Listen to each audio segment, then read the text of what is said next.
जब जब जुल्म होगा तब तब जिहाद होगा। हिंदुस्तान का करोड़ों मुसलमान जो गुर्बत से जुड़ा हुआ है, वो नहीं चाहता कि उनकी लीडरशिप इस तरह की बकवास करे। बनी राजनीति की जमीन हमवार करने के लिए, अपनी दुकान को भरपूर चलाने के लिए, बल्कि उसको शोरूम में बदलने के लिए मदनी साहब ने इस तरह की बात की है। उनके कब्जे में मस्जिद मदरसा मेंबर है, उनकी जिम्मेदारी बनती है कि वो आतंकवाद के खिलाफ बोले। उनकी जिम्मेदारी बनती है कि वो लोगों को बताएं कि रोटियों में थूकना नहीं है, जूस में मूतना नहीं है, ये खाने की चीज है, इसका अदब और इसका सम्मान जरूरी है। अल्लाह ने बताया है, रसूल ने बताया है। हमें तो भारत माता की जय या वंदे मातरम में कोई एतराज नहीं है। आप मुसलमान जो मेरे जैसा मुसलमान है जो निंदा कर रहा है, ना हमारे पास मस्जिद है, ना हमारे पास मदरसा है, ना हमारे पास दरगाह है, ना हमारे पास खानका है। हमको तो इन्होंने फतवे लगा लगा करके लग्जरी लाइफ स्टाइल है। उनके पास लंदन, अमेरिका, कनाडा के वीजा हैं, वो दुनिया में कहीं भी जाकर के रह सकते हैं। पूरी दुनिया के मालदार मुसलमान उनसे कनेक्टेड हैं। लेकिन वो आलू बेचने वाला, सब्जी बेचने वाला, ठेला चलाने वाला गरीब मुसलमान, केला बेचने वाला, सब्जी बेचने वाला गरीब मुसलमान कहाँ जाएगा? ये सब बातों का भुगतान उसको करना पड़ता है। ऐसे लोगों का कितना नुकसान इस मुल्क में हो रहा है, अल्लाह के वास्ते मदनी साहब ये सोचें। जब जब जुल्म होगा, जब जब जिहाद होगा, ये बयान है मौलाना महमूद मदनी, जो जमीयत उलेमा हिंद के अध्यक्ष हैं, प्रमुख हैं। और जिस तरीके का उनका ये बयान है, उसके बाद लगातार इस बयान का विरोधाभास भी हो रहा है और इस बयान को लेकर तमाम तरीके की राजनीतिक चर्चाएं, धार्मिक चर्चाएं भी जोरों पर है। एक बहस छिड़ी हुई है और सीधा हम बात करेंगे सर से। मुफ्ती साहब बैठे हुए हैं, क्या कहेंगे साहब, कैसे देख रहे हैं आप? मैं समझता हूं जितना आपने इस धर्म को पढ़ा होगा, समझा होगा, क्योंकि आप स्कॉलर हैं, मुफ्ती हैं, उतना ही महमूद मदनी, अरशद मदनी सब लोग जानते होंगे। मैं आपसे यदि जानना चाहूँ इस बयान के क्या मायने हैं? क्या आपको लग रहा है कि मुसलमानों पर जुल्म हो रहा है? आपको लग रहा है कि मुसलमानों पर जुल्म की वजह से इस तरीके का बयान दिया गया है? उन्होंने कहा जब जब जुल्म होगा, जब जब जिहाद होगा। आखिर जिहाद का मतलब क्या है? देखिए, अगर मैं कुरान और हदीस की रोशनी में देखूं तो जिहाद का मतलब है कमज़ोर लोगों के लिए और ज़माने में जितनी बुराइयां हैं उनके ख़िलाफ़ लड़ना, यहाँ तक कि अपने नफ्स से भी लड़ना। ये जिहाद है, अपने आप से भी लड़ना बुराइयों के ख़िलाफ़। जी। मौलाना महमूद मदनी साहब ने जो कुछ कहा, मैंने उसको कई बार सुना, बार बार सुना। फिर मैं वो बयान सुनने के बाद उनकी शख्सियत की तरफ गौर करता रहा कि वो किस बाप के बेटे हैं, किस दादा के पोते हैं और क्यों ऐसा कह रहे हैं। शेखुल इस्लाम हज़रत मौलाना हुसैन अहमद मदनी रहमतुल्लाह अलैह, जो मौलाना महमूद मदनी साहब के दादा मोहतरम हैं, इस मुल्क की आज़ादी में बड़ा किरदार है। मुजाहिद आज़ादी हैं, असीर माल्टा हैं, जेलें काटी हैं, रेशमी रुमाल की तहरीक में शामिल हैं। और उस दादा का पोता और उस बाप का बेटा जो 18-20 साल तक हिंदुस्तान के राज्यसभा के रुकन रहे हों, जमीयत उलमा के अध्यक्ष रहे हों, क्यों ये बात कह रहा है? तो मैंने समझा कि वो इंतहाई राजनीति की बात है। ना तो इस मुल्क में किसी हुकूमत की इतनी मजाल है कि मुसलमानों पर जुल्म कर सके। पॉलिसियाँ क्या हैं, कैसे हैं, मैंने देखा। कांग्रेस की सरकार थी और पूरे मुल्क में मौलानाओं को, धार्मिक लोगों को, पंडितों को बंद किया जा रहा था आतंकवाद के नाम पर। पोटा और टाटा जैसी कानून उन पर लगाए जाते, धाराएं लगाई जा रही थी। तब भी मदनी साहब यहीं थे। भागलपुर से मलियाना, हाशिमपुर, मुजफ्फरनगर तक के फसाद हो रहे थे, तब भी मदनी साहब यहीं थे। कोई जिहाद का ऐलान मदनी साहब ने नहीं किया। मैं समझता हूं कि इस मुल्क में अब इस तरह की बात करना ये इंतहाई अफसोसनाक है और इंतहाई रंजीदा बात है। ये मौलाना तौकीर रज़ा साहब इस तरह की बातें करते रहे और उसका अंजाम लोगों ने देखा कि बरेली में दंगा हुआ। 2-4 दिन पहले हमारे हज़रत मौलाना अरशद मदनी साहब ने बयान दिया अल-फलाह को लेकर के कि अल-फलाह, और उन्होंने कहा कि मुसलमान इस मुल्क में उभर नहीं पा रहा है। पिछले 50 साल तक कांग्रेस की सरकार इस मुल्क में थी। हज़रत शेखुल इस्लाम मदनी रहमतुल्लाह अलैह से लेकर मौलाना असद मदनी तक सब, ये अरशद मदनी साहब तो खुद कह चुके हैं, चीख चीख कर कह चुके हैं कि मैं कांग्रेसी हूँ और पैदाइशी कांग्रेसी हूँ। तब तो कांग्रेस को इन्होंने कहीं भी लानत नहीं भेजी कि भाई आपके रहते मुसलमान पसमानदा हो गया है, आपके रहते मुसलमान जो है वो दलितों से बदतर हो गया है। तब तो जिहाद का ऐलान नहीं होगा। मेरा ख्याल इस तरह की बात करना इस मुल्क में ये कन्फ्यूज़न फैलाने जैसा है, युवाओं को भड़काने जैसा है। संविधान पर विश्वास न होने के कारण मदनी साहब इस तरह की बातें कर रहे हैं। मैं उनसे गुजारिश करूंगा कि वो अपनी बात पर नजर सानी करें, गौर करें, चूंकि वो एक बड़ी संस्था के अध्यक्ष हैं, लाखों लोग उनसे जुड़े हुए हैं, और मुल्क में नहीं, मैं समझता हूं इसका मुल्क से बाहर ज्यादा खराब मैसेज जाएगा, क्योंकि मदनी साहब को पूरी दुनिया में लोग जानते हैं। मेरा सवाल यही है कि जिस तरीके से इतनी बड़ी शख्सियत, इतने लोग, उतने फॉलोवर उनसे जुड़े हुए हैं, इतने लोग उनको सोचते हैं, समझते हैं, उनको सुनते हैं, लेकिन जिस तरीके से वो कह रहे हैं कि साहब कौम को खड़ा होना पड़ेगा, कौम को आगे आना होगा, जुल्म के खिलाफ लड़ना होगा, तो क्या एक देश में एक तरीके का तनाव पैदा करने वाली बातें हो रही है, एक दंगा भड़काने वाली बातें हो रही है, जो अभी हाल फिलहाल बरेली में देखने को मिला, हाल फिलहाल अभी जो तस्वीरें जिक्र आपने भी किया था, जो तस्वीर अभी देखने को मिली थी, क्या कहेंगे, क्या इस देश की शांति को भंग करने की ऐसे बयानबाजी से कोशिश की जा रही है? देखिए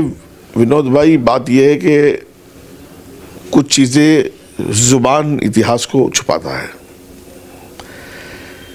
मदनी साहब एक 100 साल पुरानी सस्ता संगठन लेकर के बैठे हैं। अब इस मुल्क में बारी आई है सवाल करने की जी, कि लोग उनसे सवाल करते कि 100 साल से क़यादत आपके पास है, और पिछले लगातार 40 साल से आप और आपके फादर और आपके चाचा जमीयत के अध्यक्ष हैं। मुसलमानों ने आपको पैसा भी दिया है, मुसलमानों ने आपको वक्त भी दिया है, मुसलमानों ने आपको आदमी भी दिए हैं, रामलीला मैदान भी भरे हैं, बम्बई का जो है वो पटना का आज़ाद मैदान भी भरा है, गांधी मैदान भी भरे हैं, सब भरे हैं लोगों ने। तो अब सवाल का वक्त था कि आपने हमें कौम को क्या लौटाया है, रिटर्न क्या दिया है। आपने स्कूल दिया है, हॉस्पिटल्स दिए हैं, टीवी चैनल्स दिए हैं, एजुकेशन संस्थान दिए हैं, क्या दिया है। तो बजाय ये कि मदनी साहब कौम को जवाब दें, बजाय ये कि इस ये जो युवा होशियार हो गया है, सवाल करने वाला हो गया है, बजाय ये कि इसको वो जवाब दें, बजाय ये कि वो लोगों को ये बताएं कि हमने ये तरक्याती काम किए हैं, उसको छोड़ करके वो भड़काने पर आ गए हैं। वो इस पर आ गए हैं कि हमारा सुप्रीम कोर्ट पर विश्वास नहीं है, वो इस पर आ गए हैं कि कानून जो है वो अदालतें, सरकार जो है वो अदालतों को सरकार चला रही है, भगवा चला रहा है। वो इस पर आ गए हैं कि देश में संविधान का बोलबाला नहीं है। तो मेरा ख्याल ये सब भड़काने वाली बातें हैं और अपने जवाब से भागने वाली बातें हैं। अपने जवाब से भाग रहे हो। मेरा ख्याल ये है कि मुल्क में मुसलमान बहुत समझदार है, वो समझ चुका है, और अब सवाल करने की बारी है। मुस्लिम पर्सनल लॉ बोर्ड से सवाल होगा, जमीयत से। अभी मौलाना महमूद मदनी साहब अभी अध्यक्ष बने हैं, मुबारकबाद का सिलसिला जारी था। तो मैंने भी एक ग्रुप में लिखा था कि मुबारकबाद तो आप तब दोगे तब इनके अलावा कोई अध्यक्ष बन सकता हो। पिछले 40-50 साल के रिकॉर्ड में इनके फादर अध्यक्ष रहे जमीयत के। बस एक मीटिंग होती थी, फॉर्मेलिटी होती थी, अध्यक्ष का ऐलान हो जाता था। फिर चचा बने हैं, फिर अध्यक्षता को लेकर चचा भतीजे की लड़ाई हुई, दोनों हाई कोर्ट सुप्रीम कोर्ट गए हैं, दोनों 15-20 साल से लड़ रहे हैं लगातार। अध्यक्षता की लड़ाई, पैसे की लड़ाई, वर्चस्व की लड़ाई, ओहदों की लड़ाई, पूरे मुल्क में एक मुसलमानों को कन्फ्यूजन में डाला है दोनों चचा भतीजों ने लड़ करके। फिर अब ये हुआ कि वो भी अध्यक्ष हैं। देखो कमाल की बात, 2 जमीयत हो गई हैं, चचा भी अध्यक्ष हैं और भतीजा भी अध्यक्ष है, खानदान से बाहर तो कुछ है नहीं है। तो बजाय जवाब देने के कौम इनसे सवाल करे, पूछे, वो इस पर आ गए हैं कि कौम को भड़का करके सरकार के खिलाफ ला करके खड़ा कर दो, बता दो कि हमें संविधान पर, कानून पर, सुप्रीम कोर्ट पर विश्वास नहीं है। और यहाँ मुसलमान, और एक खराब मैसेज देने की कोशिश की उन्होंने, और वो भी ऐसे मौके पर कि जब देश परेशानी में है, जबकि देश में ब्लास्ट हुआ है, लोगों की जानें गई हैं, और हमारी एजेंसियों ने मेहनत करके एक बड़े दहशतगर्दाना हमलों का भांडा फोड़ किया है। न जाने देश में कितने लोग मरते, डॉक्टरों की पूरी एक टीम को पकड़ा गया है, और पूरा एक जो है ISI और पाकिस्तान के एजेंटों का और उनके हमारे मुल्क के गद्दारों का भांडा फोड़ हुआ है। ऐसे मोड़ पर वो कह रहे हैं कि मुसलमानों के साथ जुल्म हुआ है, जिसका मैसेज पूरी दुनिया में बहुत खराब गया है। मेरा सवाल यही है कि क्या जिस देश में संविधान सबसे सर्वोपरि है, जिसमें संविधान को माना जाता है, और चाहे राहुल गांधी हों, चाहे अखिलेश यादव जी हों, तमाम जो बड़े राजनीतिक दल हैं, वो भी यदि संविधान को हाथ में लेकर जब शपथ लेते हैं और पूरी राज्यसभा में संविधान को दिखाते हैं, उसी संविधान के तहत ये कह रहे हैं मदनी साहब की, बताइए साहब, कोर्ट जो है वो दबाव में काम कर रहा है, बाबरी का फैसला आया, 3 तलाक पर फैसला हुआ, तो कहीं ना कहीं कोर्ट को भी वो कटघरे में खड़ा कर रहे हैं, सुप्रीम कोर्ट को सुप्रीम मानने को तैयार नहीं है। दरअसल बात यह है कि पहले भी वो इस तरह की बातें करते रहे हैं, ऐसा नहीं पहली बार नहीं हो रही है इस मुल्क में ये बातें। पहले भी कोर्ट को वो कहते रहे कि भगवा छा गया है, और बहुत सारी बातें पहले भी होती रही हैं, मैं उस पर कोई मेरे लिए वो नई बातें नहीं हैं। बाकी मैं कुछ चीज़ों पर बहुत विस्तार से चर्चा करना चाहता हूँ। मदनी साहब की, दोनों मदनी साहब की, छोटे मदनी साहब भी, बड़े मदनी साहब भी, उनके बच्चे, उनके भाई भतीजे, उनका पूरा ख़ानदान बहुत लग्जरी लाइफ स्टाइल जीता है। जिस तरह की वो बयानबाजी कर रहे हैं, पूरी मीडिया पूरी दुनिया को दिख रहा है सबको वो क्या बोल रहे हैं और अपनी बात पर डटे हुए हैं दोनों। वो तो उनका लग्जरी लाइफ स्टाइल है, उनके पास लंदन, अमेरिका, कनाडा के वीज़ा हैं, वो दुनिया में कहीं भी जा करके रह सकते हैं, पूरी दुनिया के मालदार मुसलमान उनसे कनेक्टेड हैं। लेकिन वो आलू बेचने वाला, सब्जी बेचने वाला, ठेला चलाने वाला गरीब मुसलमान, केला बेचने वाला, सब्जी बेचने वाला गरीब मुसलमान कहाँ जाएगा? ये सब बातों का भुगतान उसको करना पड़ता है। ये सब बातों का भुगतान वो पंचर लगाने वाला या वो मजदूरी करने वाला मुसलमान करता है, जिसको अगर सुबह से शाम तक वो नहीं कमाएगा तो नहीं खाएगा, उसके बच्चे नहीं पलेंगे, वो अपनी बीमार माँ की दवाई नहीं ले जा सकेगा, अपने बूढ़े बाप का इलाज नहीं करा सकेगा। ऐसे लोगों का कितना नुकसान इस मुल्क में हो रहा है। अल्लाह के वास्ते मदनी साहब ये सोचें। वो तो मर्सिडीज़ में चलते हैं, बिजनेस क्लास में सफ़र करते हैं, निज़ामुद्दीन जैसी जगह पर, बहुत अच्छी जगह, वो कोठियों में रहते हैं, वो झुग्गियों में नहीं रहते। वो सड़कों पर क्या हो रहा है और मुसलमान किस हाल से कहाँ गुजरेगा, उसको अरुणाचल में क्या गुजर रही होगी, मणिपुर में क्या गुजरेगी और हिमाचल में क्या गुजरेगी मुसलमान पर, और मुसलमान को किस कैटेगरी में, शक के दायरे में आप ला करके, मुसलमान खुद इस बात से परेशान है। हिंदुस्तान का करोड़ों मुसलमान जो गुर्बत से जुड़ा हुआ है, वो नहीं चाहता कि उनकी लीडरशिप इस तरह की बकवास करे और उनको ज़मीन पर उसका भुगतान करना पड़े। ज़मीन पर उनको इनकी सबकी, अब मदनी साहब ने वहाँ जिहाद की बातें कर दी। आम हिंदुस्तानी, कोई भी हिंदू, मुस्लिम, सिख, ईसाई क्या समझेगा कि भाई एक मौलाना ने जिहाद की बात की है।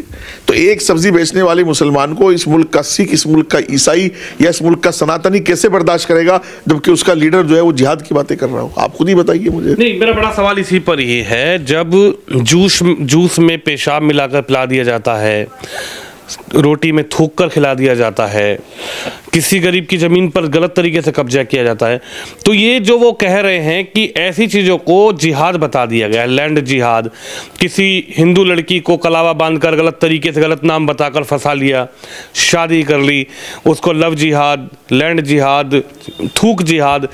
तो आप जो कहना चाह रहे हैं वो यही चीज़ें हैं कि क्या उसी शक की निगाहों से देखा जाएगा एक आम मुस्लिम को, एक आम रोटी बनाने वाले को?